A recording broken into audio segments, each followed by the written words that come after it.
जिस काम के लिए वो आए थे वो काम तो कहीं नजर ही नहीं आया, यानी अवाम को रिलीफ देना। तो ये हुकूमत फिर बदलने का सिर्फ यही मामला था कि गिरफ्तारियां हों, पाबंदियां हों, बस यही कुछ था। खुर्रम दस्तगीर साहब भी बता चुके हैं कि हमें तो बुला के बताया गया था कि नवंबर में कोई वो सब कुछ तहस नहस कर देंगे। इस वक्त सिचुएशन कहाँ जा रहा है, खासतौर पर मुल्क की सियासत, और मुल्क इस वक्त कहाँ जा रहा है? आप रुकावट हैं, मैं रुकावट हूँ, बोल टीवी, ARY टीवी, इन सब को वो कहते हैं बंद कर दें। 90 की दिहाई की सोच से आगे हुकूमतें नहीं सोचती। पॉलिटिकल पार्टीज जब इख्तिदार में आती हैं तो उनको कुछ नहीं पता चलता। PTI की हुकूमत हो, उन्होंने भी आंखें बंद करके यही कुछ किया जो आज मौजूदा हुकूमत कर रही है। तहरीक इंसाफ एक बात तो बड़ी वाज़ेह तौर पर करने जा रही है, और वो ये कि ना तो वो इदारों के खिलाफ है, ना वो पाकिस्तान की फौज के खिलाफ है। फिर शहबाज गिल की जो गिरफ्तारी है उसके हवाले से मौक़िफ़ दिया जाएगा। सब्सक्राइब करें और बेल दबाएं ताकि कोई खबर रह न जाए।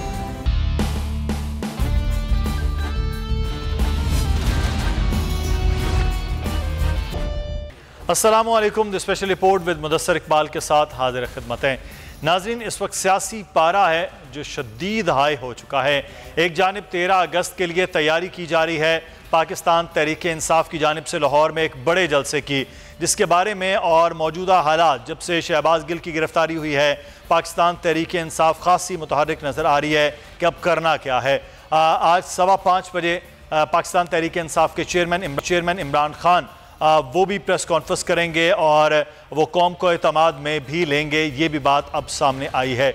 लेकिन मामला ये है कि इस सारे अमल में जहां हीट पकड़ी है पाकिस्तान तहरीक इंसाफ के रहनुमाओं ने और मामलात को देखते हुए, वहीं पर जो हुकूमत वक्त है, यानी कि जो PDM की हुकूमत है, चाहे वो मियाँ शहबाज शरीफ साहब हों या उनकी दीगर इत्तेहादी जमातें, वो भी भरपूर तरीके से कानूनी तौर पर अब लड़ते हुए नज़र भी आ रही हैं। अब इस सारे अमल में जो एक अहम सबसे ज़्यादा पॉइंट है वो ये है कि हुकूमत के तमाम वज़रा, हुकूमत के तमाम जो इत्तेहादी हैं, वो जब भी मीडिया में आते हैं तो एक लफ्ज़ होता है और वो होता है PTI चेयरमैन इमरान खान और इमरान खान।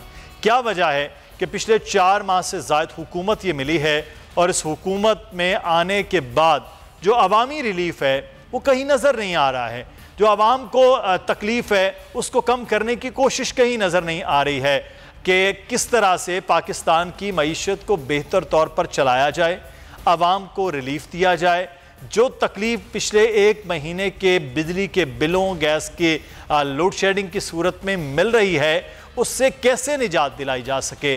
जो मईशत चल रही थी, फल फूल रही थी पाकिस्तान में, उसको रजीम चेंज के बाद रोका गया और उसके बाद क्या प्लान था कहीं नज़र नहीं आया है। हम इस पर बात भी करेंगे। हमारे साथ सहाफ़ी और तज्ज़ियाकार साबिर शाकिर साहब मौजूद हैं।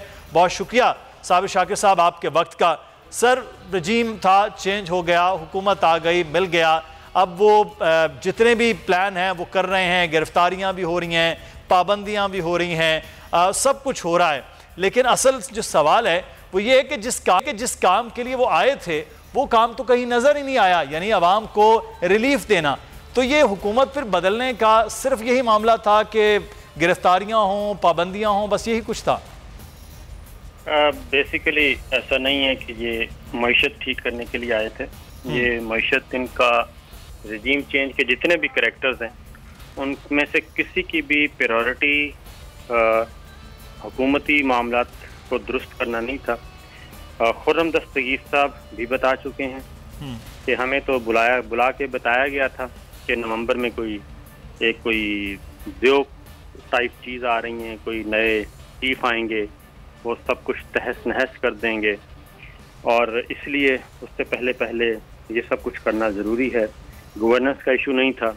फिर जावेद लतीफ़ साहब ने कहा हमें तो घर बुला के कहा गया कि तहरीक अदम एतमाद लेके आएँ, अगर तहरीक अदम एतमाद ना आई तो आप भी मारे जाएंगे और हम भी मारे जाएंगे।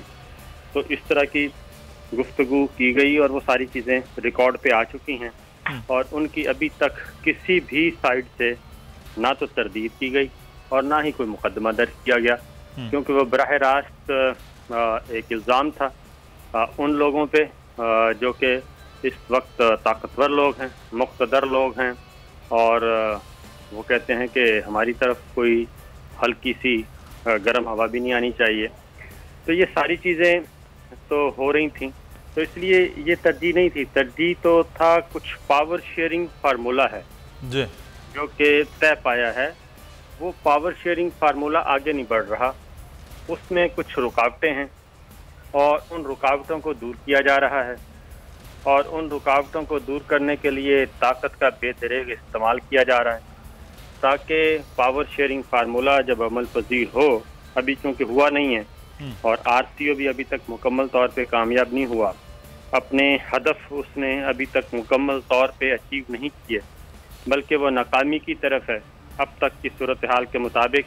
और वो ना आपने नाकाम बनाया ना मैंने बनाया, ये सब कुछ नाकाम बनाया है पाकिस्तान के अवाम ने, और अल्लाह ताला के फजलो करम से ये सब कुछ हुआ है। क्योंकि जब पाकिस्तान के फैसले दुबई में, वाशिंगटन में, लंदन में और कहीं और हों, और ड्राइंग रूम्स में हों, पाकिस्तान की तकरीर के फैसले, और वहाँ पे जहाँ पे कौमी सलामती, कौमी मफाद और जोग्राफियाई हदूद और नज़रियाती हदूद का तहफ़्फ़ुज़ होना होता है, वहाँ पे पावर शेयरिंग फार्मूले तय पाएँ और मुल्क सेकंड प्रायोरिटी नहीं बल्कि थर्ड प्रायोरिटी पे चला जाए। तो फिर साबिर साहब फिर किस जानिब इस वक्त जा रहा है? जो हीट है वो हो गई है, तो ये इस वक्त सिचुएशन कहाँ जा रहा है, ख़ासतौर पर मुल्क की सियासत, और मुल्क इस वक्त कहाँ जा रहा है? ये हीट इसीलिए बढ़ाई जा रही है जी कि रुकावटें हैं, आप रुकावट हैं, मैं रुकावट हूँ, बोल टीवी, KRY टीवी, इन सब को वो कहते हैं बंद कर दें, इनको ताले लगाएं। ताले लगाने के बाद जब लग जाएंगे ताले तो कोई बोलेगा नहीं, जब बोलेगा नहीं तो पावर शेयरिंग फार्मूला जब एग्जीक्यूट होगा तो उसके खिलाफ फिर बाकी भी नहीं बोलेंगे, क्योंकि 2 ऑलरेडी चैनल अगर बंद कर दिए जाएं तो तीसरा कौन बोलेगा? अभी भी आप देख रहे हैं कि कितनी डिवीज़न है हमारी सफ़ों में, और खुश हो रहे हैं लोग और बहुत मामूली सी फ़ायदे के लिए। और आपको अंदाज़ा नहीं है कि इन 3 महीनों में 4-4 साल के बकाया जात बमाए सूद वसूल किया जा चुका है।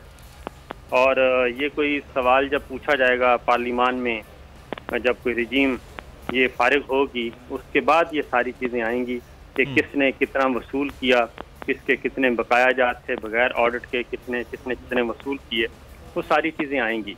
तो ये उसी तरफ जा रहा है, ये सारी आवाज़ें इसलिए दबाई जा रही हैं, ये मुकदमात इसलिए दर्ज किए जा रहे हैं, टेलीविज़न चैनल इसलिए बंद किए जा रहे हैं, और वो टीवी चैनल और वो आवाज़ें जो कि पाकिस्तान के लिए हमेशा से पाकिस्तान के लिए उठी हैं, उनको आपने देखा कि एक मुमासलत मैं आपको बता दूं कि बोल टीवी, ये सारे जितने भी इस वक्त आपके नामवर चेहरे नज़र आ रहे हैं, ये सारे बोल टीवी में थे जी। और बोल टीवी की भी पहले खबर बाहर छुपाई गई और बाहर से रिप्रोड्यूस करवाई गई, रिप्रोड्यूस करवा के यहाँ पे फिर आनन फानन एक ऑपरेशन किया गया। बिल्कुल। और यही काम ARY के खिलाफ किया जा रहा है, जो शुएब शेख के किया गया, सलमान इकबाल साहब को भी उसी तगड़े में। और हमें इस बात का अंदाज़ा था क्योंकि ये धमकियाँ मौसूल हो चुकी थी, जब मैं ARY में था उस वक्त ये मौसूल हो चुकी थी कि हम निशान इबरत बना देंगे सलमान इकबाल को, अरशद शरीफ को, साबिर शाकिर को, ARY को, ये पूरी फहरिस्त दे दी गई। तो इसलिए ये कोई अनहोनी बातें नहीं हो रही, जो कुछ भी हो रहा है ये बेसिकली एक RCO को कंप्लीट होना। RCO मीन एक पावर शेयरिंग फार्मूला है, और ये power sharing formula Parvez Musharraf साहब और उस वक्त पीपल्स पार्टी और नवाज शरीफ के दरमियान भी तय पाया था, जिसको NRO 1 कहा जाता है, और अब ये NRO 2, ये NRO 2 नहीं है बल्कि पावर शेयरिंग फार्मूला है। लेकिन साबिर साहब, आपका मैं ये बड़ा एक अहम पॉइंट है कि इससे आवाज़ों को दबाने के, मैं शहजादा जुल्फ़िकार साहब भी हमारे साथ मौजूद हैं, सीनियर सहाफ़ी हैं, बहुत शुक्रिया शहजादा जुल्फ़िकार साहब आपके वक्त का। सर ये एक जानिब तो जो बात कर रहे हैं ना साबिर साहब कि पाबंदियाँ, आपने भी पाबंदियों का वो सारा अमल देखा है, ख़ुद आप बोल TV का हिस्सा हैं, ये पाबंदियों से, ज़बानबंदी से तो अब ये चीज़ें नहीं होती हैं कि आप रोक लिया जाए। लोगों के पास ये एक मोबाइल फ़ोन है, वो हाथ में पकड़े, उस पर सारी चीज़ें, जिनको बंद किया वो सोशल मीडिया पे उससे भी ज़्यादा देखे जा रहे होते हैं। तो ये 90 की दिहाई की सोच से आगे हुकूमतें नहीं सोचती। देखिए ये वैसे बहुत ही अफसोस की बात है कि जो पॉलिटिकल पार्टीज जब इक़्तिदार में आती हैं तो उनको कुछ नहीं पता चलता। ये माजी के थे गवाह हैं पीटीआई की हुकूमत हो, उन्होंने भी आंखें बंद करके यही कुछ किया जो आज मौजूदा हुकूमत कर रही है।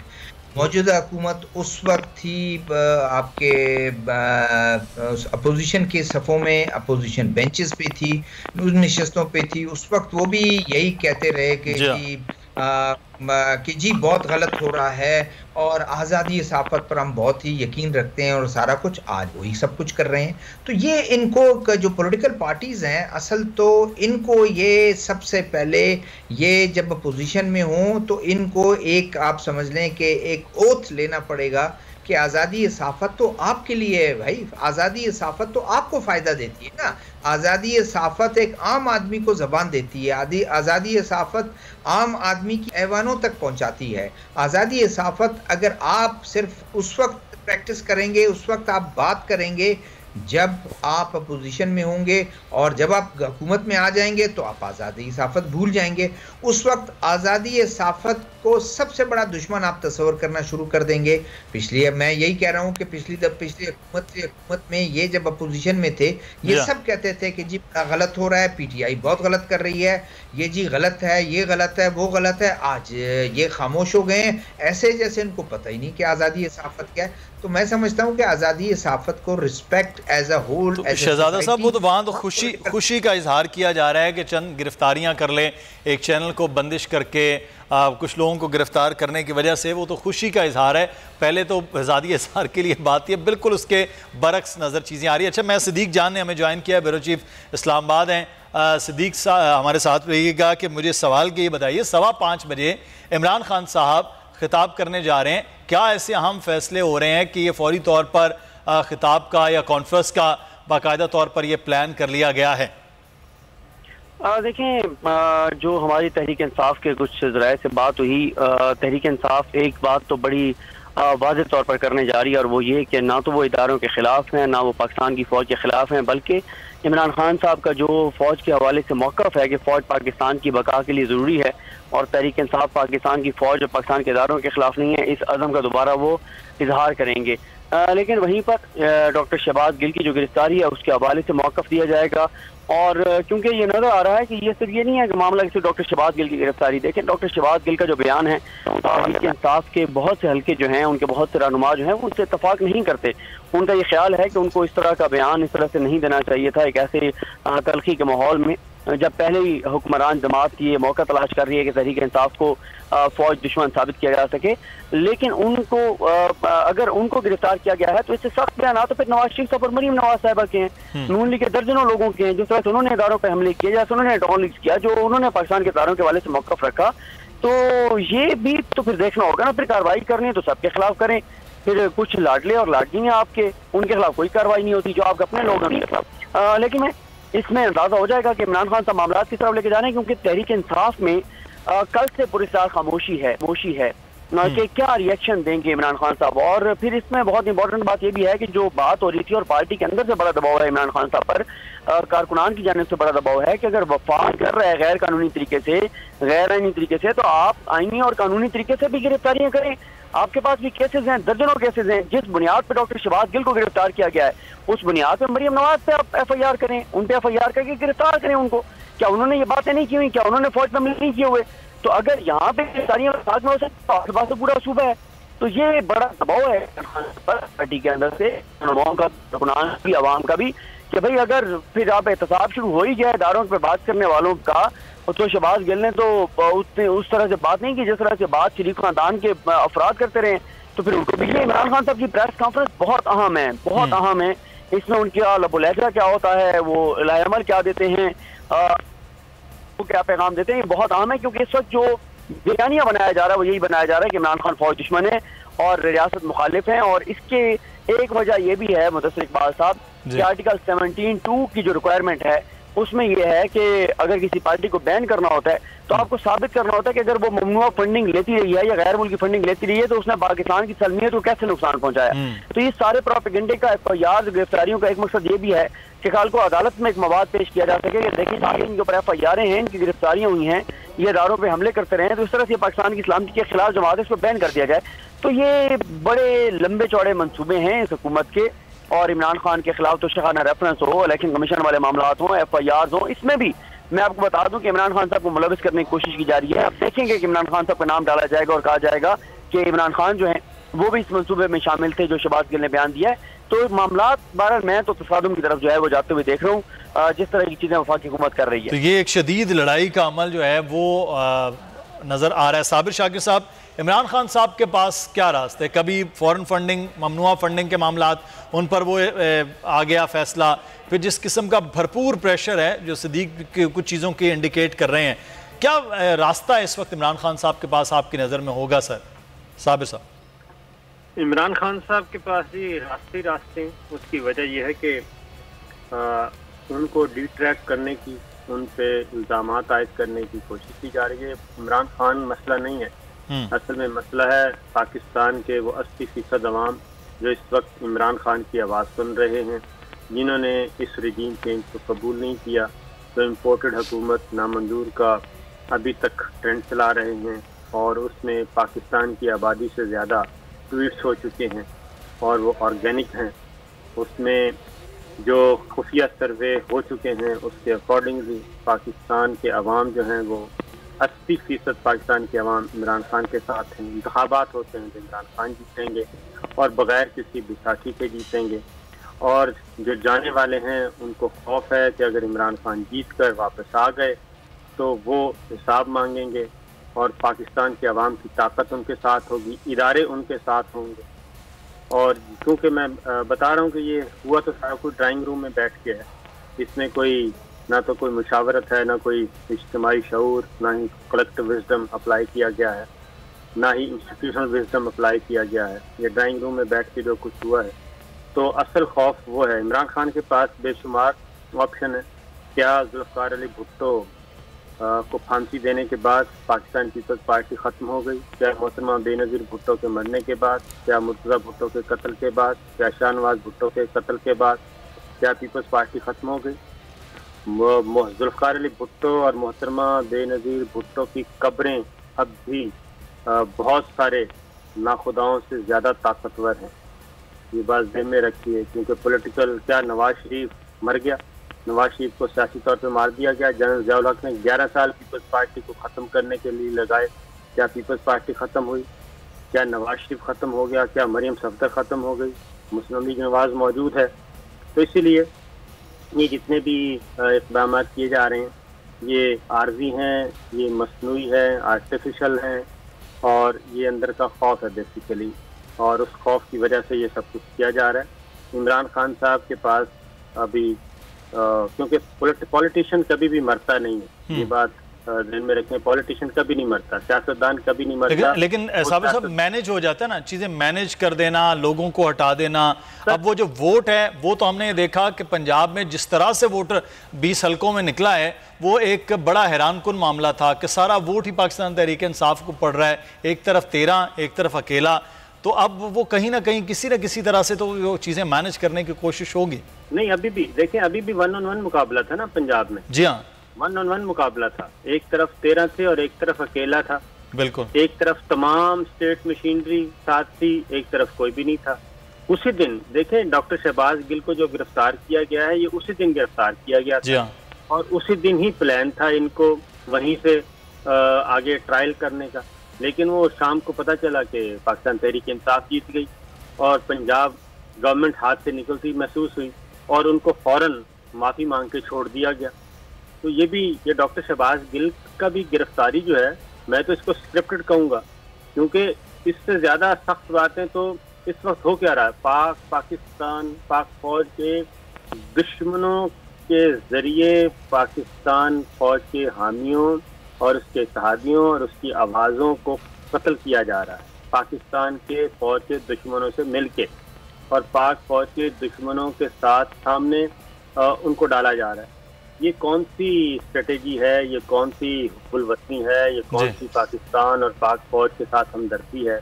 क्या आप ऐसे अनासर के साथ मिलके, या ऐसे अनासर जो एक वोट के वज़ीर आज़म है, वो क्या कर सकते हैं? सवाल ही पैदा नहीं होता। तो इसलिए ये चीज़ें मैनेज क्या जुल्फ़िकार अली भुट्टो साहब के बाद जब 11 साल बाद इलेक्शन हुए, पाकिस्तान पीपल्स पार्टी 1988 में जीती, तो क्या उस वक्त चाह रहे थे कि मोहतरमा बेनज़ीर भुट्टो जीते या पीपल्स पार्टी जीते, लेकिन वो जीत गई थी, वो जीत के वापस आई और उनको इक़्तिदार दिया गया और उसके बाद एक खौफनाक किस्म की चलाई गई, यही मौलाना फजलुर रहमान साहब थे और यही सारे के सारे जो उलमा सू हैं वो सारे के सारे थे उस वक्त जो कह रहे थे कि औरत की हुक्मरानी जो है वो हराम है। तो क्या मोहतरमा बेनज़ीर भुट्टो का रास्ता रोक लिया गया?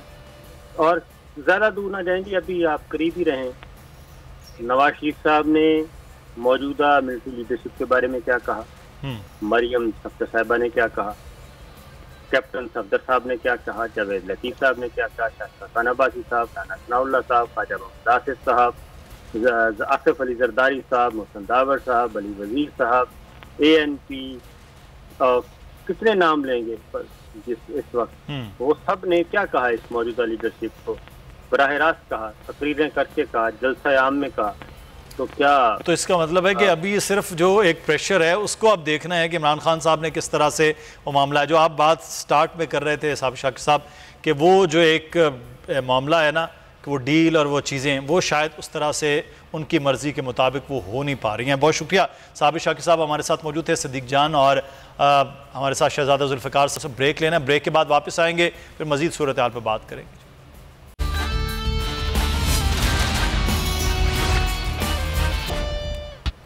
ब्रेक के बाद आपको खुश आमदीद कहते हैं। इमरान खान साहब आज तकरीबन 5:15 बजे वो बताएंगे अगले का लाया अमल क्या है, वो कॉन्फ्रेंस के ज़रिए या वो खिताब के ज़रिए। लेकिन इस वक्त पाकिस्तान तहरीक इंसाफ प्लान क्या कर रही है, ख़ास तौर पर पंजाब में ये बहुत ज़्यादा बात हो रही है कि वहाँ गिरफ्तारियाँ की हैं। शहबाज गिल साहब का तो बयान भी वैसा नहीं था, उससे ज़्यादा सख्त बातें की जा रही थी। हमारे साथ इस वक्त मुसर्रत जमशा मौजूद हैं, बहुत शुक्रिया पाकिस्तान तहरीक इंसाफ की रहनुमा है। मुसर्रत साहिबा, ये एक बड़ा सवाल हो रहा है आपके अपने कारकुनान भी, ट्विटर पर भी, कि जनाब इससे ज़्यादा सख्त बातें तो करके गए मुस्लिम नून की आला क़यादत, तो वहाँ गिरफ्तारियाँ वफाक अगर कर रहा है तो यहाँ आपके पास हुकूमत है तो यहाँ भी गिरफ्तारियाँ होनी चाहिए, तो होनी चाहिए आपकी नज़र में? बिस्मिल्लाहिर्रहमानिर्रहीम, बहुत शुक्रिया। देखें, इस मुल्क के अंदर ये दोहरा म्यार अब ख़त्म होना चाहिए। मुझे एक एक लफ्ज़ याद है जब जावेद हाशमी ने जिस तरह से एक एक इदारे के सरबराह को और फिर हमारी पाक फौज को, और इवन वो जिनका कभी किसी सियासत से लेना देना नहीं है, ये तो चंद ऊपर एक दो बैठे हुए लोग होते हैं, पूरी की पूरी आर्मी को ये लोग मलायन करते रहे। जावेद हाशमी, जावेद लतीफ़, भूल जाएं आप मरियम नवाज और जो कुछ हमें ये हमारी मेमोरी में से क्या ये डिलीट कर देंगे, जो कुछ मरियम ने बोला है, जो कुछ नवाज शरीफ ने बोला है, मैं और आप अगर अभी दोहराएंगे ना इस प्रोग्राम में तो अगले ही लम्हे गद्दारी की FIR के लिए अब तैयार हो जाए कि अगर मैं और आप ये कोट करें कि मौलाना फजलुर रहमान ने किन हल्काबाज से हमारे आर्म फोर्सेस को और जिस तरह से उसने ललकारा और ओपन थ्रेट किया, ओपन उसने कन्फ्रंट करने के या लगी लिपटी बातें नहीं की और हमारा मुंह नहीं थकता। हमने कभी आज तक कोई ऐसी चीज नहीं की जो खुदा और आइन के दायरा इख्तियार से बाहर हो। हमने हमेशा इदारों के एहतराम की बात की है, प्रैक्टिकली भी, और कभी मैं आज आपके चैनल के तवज्जुह से हलफ उठाने को तैयार हूँ कि हमारे लीडर ने कभी हमें, बल्कि मैं आपको ये भी आज बात बताऊं कि हमारी जब मीटिंग होती है तो उसमें बहुत सारे लोगों की शादी हुई होती है, जब ये इल ट्रीट करते हैं हमें, तो ये सिविलियंस को तो इंसान ही नहीं समझते, लेकिन सारी आर्मी की बात नहीं होती, चंद लोगों की। तो जब कोई अग्रेसिव स्टांस देता भी है तो उसमें हमारे चेयरमैन उनको काम डाउन करते हैं कि नहीं, हमारे इदारे जब वीक हो गए तो आपके दुश्मन के अज़ाइम पूरे होंगे, हमें उनको वीक नहीं करना, हमें हमेशा हमें वो कंट्रोल करते हैं पार्टी की first year and second year leadership को। तो ये जुल्म, ये बर्बरियत, ये फस्तायत हमने देखी सुनी थी। इसकी छोटी मोटी एग्जाम्पल जनरल ज़िया के ज़माने में या उससे पहले भी जो डिक्टेटर आए, लेकिन कभी किसी जमहूरी हुकूमत के अंदर ऐसे कभी नहीं हुआ। ये जो कठपुतलियां, ये जो मोहरे हैं, इनकी डोरे किनके पास हैं? अगर हम सवाल उठाते हैं, ये कौन मेरे मुल्क के अमन के दुश्मन बन गए हैं? ये कौन लोग हैं जिनके अज़ाइम इस मुल्क के अंदर? मुसर्रत चीमा साहबा, फिर आप भी गिरफ्तारियां को करेंगे, आपकी हुकूमत है, सबसे बड़ा सूबा है, इक़्तिदार आपके पास है, वो लोग जो अफवाज पाकिस्तान के हवाले से गुफ्तगू करते रहे हैं, उनके खिलाफ मुकदमात दर्ज करेंगे आप लोग, गिरफ्तारियां करेंगे? देखें, सबसे पहले तो मुदस्सर मेरे भाई, हमें ये डिसाइड करना होगा कि ये गद्दारी का जो क्राइटेरिया है, ये इसकी सर्टिफिकेशन है, ये कहाँ से होती है। FIR के ऑर्डर, कल आपने सुना कि राना सनाउल्लाह जो आपके मुल्क के 22 करोड़ का जो मुल्क है, एक एटमी ताकत है, वो पहले तो मुकर गए। उन्होंने कहा मैं मीडिया पे भी कोई बात नहीं करूंगा। जब उनका सॉफ्टवेयर अपडेट हो गया तो शाम को वो अपना सा मुंह लेके आ गए। साथ उन्होंने एक बीबी बिठा ली जो सारा वक्त झूठ बोलती है, और आके प्रेस कॉन्फ्रेंस में जो जो स्क्रिप्ट उनको दिया। देखें, मैं ये कहना चाहती हूँ कि यहाँ पे आम पाकिस्तानी को और हमारी आवाज को, जबकि हमने कोई गलती की भी नहीं, जबकि हमने कुछ ऐसा कहा भी नहीं, जो ये शहजादे शहजादियां, ये इनको इनकी आंखों में डाल के इन्होंने नाकों चने चबवाए, इन्होंने जिस तरह से तज़हीक तजलील, हामिद मीर की आप बात कर लें, क्या अरशद शरीफ ने कभी ऐसे कहा? क्या समी इब्राहिम ने कभी ऐसे कहा जो हामिद मीर कहता रहा? जो इन लोगों ने, जो मौलाना ने बोला है, क्या कोई और ये बात जुर्रत की, बहादुरी की भी नहीं है। ये भी लिहाज उन शहीदों का है जिनके वारिस हम 22 करोड़ हैं। हर घर में, हर खानदान में शहीदों के वारिस बैठे हैं। हमें उस सोल्जर की जो सियाचिन के ऊपर अपनी जान दे देता, जान की परवाह किए बगैर वहां पे आज भी शहादतें दे रहे हैं, हम उनके में बराबर के शरीक हैं। हम 100 दफा बात करते हुए सोचते हैं कि उनकी दिल आजारी ना हो। ये ना किसी का डर है, ना किसी का खौफ है। इम्पोर्टेंट चीज ये है कि जिन्होंने सही मायनों में, मेरी बात सुने, इदारों को प्रैक्टिकली वीक करने की ना सिर्फ कोशिश की, उन्होंने किया। और आज आप उनके साथ मिलके मुहिब्बे वतन पाकिस्तानियों की आजमाइश ले रहे हैं। तो हम इस आजमाइश को इंशाल्लाह इसमें सुरखरू होंगे। हम इसमें हर तरह की मुसीबतें, तकलीफें सहने के लिए तैयार हैं। ये मुल्क हमारा है, हम गद्दार नहीं हैं। हम बहुत सारों से ज्यादा मुहिब्बे वतन, ये पाक फौज हमारी है, ये अदलिया हमारी है। हमारी वजह से, हमारी से मुराद अवाम की मैं बात कर रही हूँ, हमारी वजह से ये सिलसिला है। लिहाजा इस मुल्क के पुरअमन शहरियों को, मुहिब्बे वतन पाकिस्तानियों को, कानून की पासदारी करने वाले पाकिस्तानियों को इस तरह से मजबूर ना किया जाए। इसका मतलब ये है कि मौलाना के आगे आप डर गए थे, झुक गए थे, बस हो गई थी। उसने धमकी लगाई थी, याद है ना क्या धमकी लगाई थी? और फिर जो मरियम कहती थी, मरियम के अब्बा ने रॉ की लिखी हुई स्पीच की थी। फिर फॉरेन फंडिंग क्या होती है, इन्हीं के डिपार्टमेंट के जो साबका DG IASPR थे, क्या कुछ नहीं हमें ब्रीफ करके जाते रहे, क्या कुछ इन्होंने हमें नहीं बताया। हम पार्टीज को और इनको आवाम की बात मैं कर रही हूँ। नेशनल चैनल्स के ऊपर ये प्रेस कॉन्फ्रेंसेज होती रही थी, आज हमारे ऊपर फॉरेन फंडिंग का टैग लग गया है। किस तरह भाई? 2 करोड़ के वो जो टोटल अमाउंट बनती है उसका एक अच्छा चट्ठा हमने दिया है। हमने एक बंदे का, खुदा की पनाह, किसी एक, हम 40,000 जो हमारे डोनर्स हैं उनका data each and everything provide करे, और इन्होंने एक बंदे का नहीं दिया। सही, इन्होंने एक बंदे का इन पुरानी मुसर्रत चीमा साहब, एक बात तो बड़े क्लियर हो कि यहाँ पर अपनी सियासत भी भरपूर तरीके से तमाम सियासी जमातें करें, लेकिन पाकिस्तान के शहदा के हवाले से, पाकिस्तान के इदारों के हवाले से, अफवाज पाकिस्तान के वो जवान जो इस वक्त भी सख्त मौसमों में बॉर्डर पर फ़राइज़ सर अंजाम दे रहे हैं, अपनी जानें दे रहे हैं, अपना आप जो है वो घर से दूर हैं, उनको किसी भी किस्म के मिलान, कोई भी सियासी जमात हो, हुकूमत हो, अपोजिशन हो, बड़ी हो, छोटी हो, किसी को भी नहीं करने चाहिए। ये आप भी, कोई भी, मैं इसको किसी पे इल्ज़ाम की बात नहीं कर रहा, ये सिर्फ और सिर्फ ये है कि इसकी क्लैरिटी होना बड़ा ज़रूरी है। मैं इसमें बताती हूँ जी, मैं अर्ज करती हूँ। देखें, एक बच्चा जिसके खाली 50 फॉलोवर थे जी, ये मिलियंस और लाखों फॉलोवर्स वालों ने वो क्यों गन फैलाया? हाँ, वो बिल्कुल सही है, वो आप बिल्कुल, मैं उस बात पे एग्री करता हूँ, मैं वो एग्री करता हूँ कि ये मुहिम और है, ये मुहिम ही और है, ये बात ही और है, वो कहाँ से, किधर से, कैसे चल रहा है, ये तो मामला है बिल्कुल मुख्तलिफ। शहजादा जुल्फ़िकार साहब मेरे साथ हैं, मैं उनसे इस बात पे तजज़िया लें। शहजादा साहब, इस वक्त एक जानिब हम ये देख रहे हैं, मैं खुद बलूचिस्तान जब 3 दिन था, सबसे ज़्यादा फ्रंट फुट पर पाकिस्तान अफवाज के, चाहे नेवी था, पाकिस्तान की आर्मी थी, वो थी, और इसी ऑपरेशन में कोर कमांडर जो आपके सदर्न कमांड हैं उनकी शहादत हुई वहाँ, क्योंकि हम वहाँ मौजूद थे जब जिस दिन वो आए हैं। तो ये एक शहीदों के हवाले से तो बिल्कुल किसी भी किस्म की कोई सियासत, कोई भी सियासी जमात हो, और फिर उस सियासत के बाद प्रोपेगेंडा वो भी जैसे जैसे चल रहा है, वो उसकी भी इजाज़त नहीं होनी चाहिए। देखें सर, आपने खुद भी देखा और जाकर आपने ये चेक किया, और उस वक्त क्या अभी आपने बता दिया कि क्या काम कर रहे थे।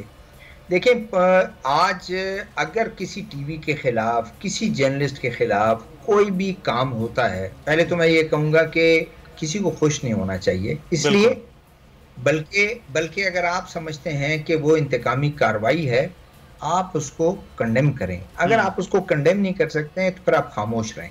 खुश होने की आपकी ज़रूरत नहीं है कि आप सोशल मीडिया पर भी और कोई टीवी चैनल इस पर जो है बगले बजा रहा है कि जी उनके साथ हुआ, भाई कल आपके साथ भी होगा, होता आया है। जो बात अगर आज कोई एक कुदरती हादसा हो जाता है, बजाय इसके उन फैमिलीज के साथ हम जो हैं हमदर्दी का इजहार करें, उनके सर्विसेज को याद रखें कि उसने कोर कमांडर के हैसियत में, ब्रिगेडियर की हैसियत में, मेजर जनरल की हैसियत में, मेजर की हैसियत में, किसी भी कैपेसिटी में अगर कोई जहाज़ उड़ाता है, कोई हेलीकॉप्टर उड़ाता है, वो कितना लोगों के लिए मदद कर रहा है, रिलीफ कर रहा है, रेस्क्यू के काम कर रहा है, लोगों की जिंदगियां बचा रहा है, लोगों की जो है बीमारों को वहां से निकाल रहे हैं, बीमारों की मदद कर रहा है, भूखों को पानी और खुराक पहुंचा रहा है, हेलीकॉप्टर उड़ा रहा है, या टेक्नीशियन है, उसकी भी उतनी खिदमत हैं। बजाय इसके कि हम ऐसे एक हादसे के वक्त उनके साथ इज़हार हमदर्दी करें और फिर हम अगर दूसरी तरफ प्रोपेगेंडा शुरू कर दें, उस प्रोपेगेंडे का हिस्सा हो जाएं। आपने बड़ी ठीक बात की कि मुझे बताएं तो फिर क्या होता है। आप तो फिर दुश्मन के अज़ाइम को आगे बढ़ा रहे हैं ना, आप तो उसका हिस्सा बन रहे हैं, आप दुश्मन साबित हो रहे हैं। तो ये बिल्कुल गलत है और फिर इस मीडियम को, टीवी को, उसमें बड़ी क्लैरिटी बड़ी ज़रूरी है, और ख़ासतौर पर जो कायदीन हैं, जो सियासतदान हैं, उनके बड़ी जिम्मेदारी भी बहुत है। साहब आपका भी बहुत शुक्रिया, मुसर्रत जमशेद चीमा साहिबा आपको भी बहुत शुक्रिया, प्रोग्राम में आप लोग शामिल थे। मुदस्सिर इकबाल को अब आगे बढ़ना है। हम आज कराची के मौसम के हवाले से आपको बताएं कि बारिशें फिर आज से 14 अगस्त तक जो है वो मुसलसल रहेंगी। इस वक्त शुएब बर्नी हमारे डेप्टी ब्यूरो चीफ मौजूद हैं कराची में, एक इलाके में उनसे जान लेते हैं। शुएब, आप कहाँ पर मौजूद हैं और बारिश की क्या सूरत हाल देख रहे हैं? इस वक्त तेज बारिश का सिलसिला जारी है और आप इस वक्त देख सकते हैं बाराने रहमत तेज बरस रही है। इस वक्त मैं जहां पर मौजूद हूं ये इलाका है कराची में सुपर हाईवे से मुत्तसिल, और आप यहां पे देख सकते हैं फुटपाथ तक पानी आ चुका है। यहां पे आप देखें ये फुटपाथ मुकम्मल तौर पे बारिश के पानी में डूबी हुई है। इस जानिब अगर आप देखें तो फुटपाथ का जो ऊपरी हिस्सा है सिर्फ वो जरा सा नज़र आ रहा है, बाकी पूरी सड़क पानी से, बारिश के पानी से डूब चुकी है। आगे की जानिब आप देखें गाड़ी वाले, मोटरसाइकिल सवार लोग जो आ रहे हैं उन्हें शदीद मुश्किलात है, लोगों की गाड़ियाँ बंद हो रही हैं। शुएब, हमें दफ्तर सोराब गोट के गिरदनवा में तेज़ बारिश इस वक्त जो है वो भी जारी है। मुदस्सिर इकबाल को इजाज़त दीजिए, अपना ख्याल रखिएगा, अल्लाह हाफ़िज़।